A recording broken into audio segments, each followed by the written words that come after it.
যে শাহবাগের ওই আন্দোলন নিয়ে ওইটা নিয়ে ওই সময়ে ইনকলাবের যে জিনিসটা হয়েছে আমি ওইটাকে জার্নালিজম মনে করি না। না ইয়াতে আমার দেশ পত্রিকায় আমি মনে করি আমার দেশ, সরি ইনকলাব তো আমার দেশের, ওটাকে আমি জার্নালিজম এখনো মনে করি না।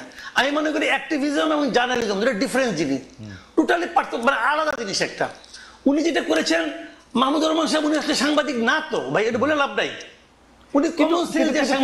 আমার একটা প্রশ্ন আছে, কারণ ভাই আপনি আমার দেশের মাহমুদুর রহমান সাহেবের জার্নালিজমকে জার্নালিজম মনে করলেন না, কিন্তু 10 বছর ধরে আমাদের অন্যান্য পত্রপত্রিকা বা সাংবাদিকরা যা করছে তা কি জার্নালিজম ছিল?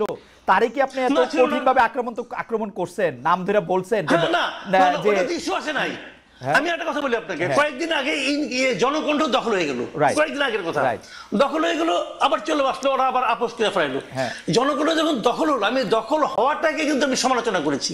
আবার পাশাপাশি আমি এটাও বলেছি যে শামীমা খান কিভাবে জনকণ্ঠের সম্পাদক হয়েছেন এটা আমি বুঝতে পারি না, কারণ আমি জনকণ্ঠে সাংবাদিকতা করেছি টানা 12 বছর। কিন্তু কামাল ভাই, এবং শামীমা এখানে একদিনের জন্য ওখানে আসেন নাই, কিন্তু কামাল ভাই হাজবেন্ড মারা যাওয়ার পরে উনি সম্পাদক হন কিভাবে? কিন্তু কামাল ভাই আমি বুঝি না, কামাল ভাই এটা বলতে পারবো না। কামাল ভাই আতিকুল্লাহ খান মাসুদ কিভাবে সম্পাদক হয়েছে, জনকণ্ঠের সম্পাদক, সেই প্রশ্ন তো আপনি তুলেন নাই। মাহমুদুর রহমান সাহেবের যে যোগ্যতা আছে, ওটা আমি তুলছি, আতিকুল্লাহ খান মাসুদ তুলেছি, আমি বলি আপনাকে ওটাও আমি তুলেছি, কেন তুলবো না? ওইটা আমি বলি, ওটা আমার একটা লেখা আছে ভাই, আমি রিপোর্টার্স ভয়েস যেটা আছে সেই ডিআরইউ ম্যাগাজিন বের হয়, ওখানে আমি স্পষ্ট করে লিখেছি যে উনি কিভাবে সম্পাদক হলেন, মালিক হিসেবে সম্পাদক হলেন, সবাই তারা মেনে নিছে, তখন আমি জুনিয়র রিপোর্টার, আমি মেনে নিছি, বলেছি আমি ওখানে, এটা কেন বলবো না? বাংলাদেশে তো সবাই, বাংলাদেশে তো সবাই মালিক সম্পাদক। আনার হোসেন মঞ্জু কিভাবে সম্পাদক হলেন ইত্তেফাকের? চা মানে লাইফটা ভরপুর, চা মানে ইস্পাহানি মির্জাপুর। আচ্ছা, এখানে একটা কথা আছে, কথাটা হলে গেলাম বলি আপনাকে, শাহাবুদ্দিন সাহেবের আইনটা করার আগ পর্যন্ত তো সম্পাদক হইতে কোনো বাধা ছিল না, ওটা তারা আইনগতভাবে পারতো। পরবর্তীতে আইনটা অন্যরকম কঠিন হয়েছে, সেই কঠিনে এখন কি হয়, এখন সাংবাদিক হতে হলে ওনারা একটা বাইপাস করে একটা মানে সার্টিফিকেট ম্যানেজ করে কোনো একটা আন্ডারগ্রাউন্ড পত্রিকা থেকে, যে এই পত্রিকা উনি এত বছর ধরে সাংবাদিকতা করতেছেন, অতএব উনি সম্পাদক হতে পারবেন, এটা ম্যানেজ করে নেয় তারা সবাই। এবং আমার ধারণা তারা এইভাবেই সম্পাদক হয়েছেন। এটাগুলো তবে আমি যেটা বলছিলাম যে তখন ওই মূল পয়েন্ট আসে, তাহলে পরে আবার জবাব দেওয়ার সময় পাবো না, পরে প্রশ্ন উঠবেও না। এটা হলো আমার দেশের ওই হেডলাইন, ওই নিউজটা আমি পড়েছি ভাই, ওইটাতে যেটা ছিল দ্যাট ওয়াজ নট জার্নালিজম, কথা পরিষ্কার।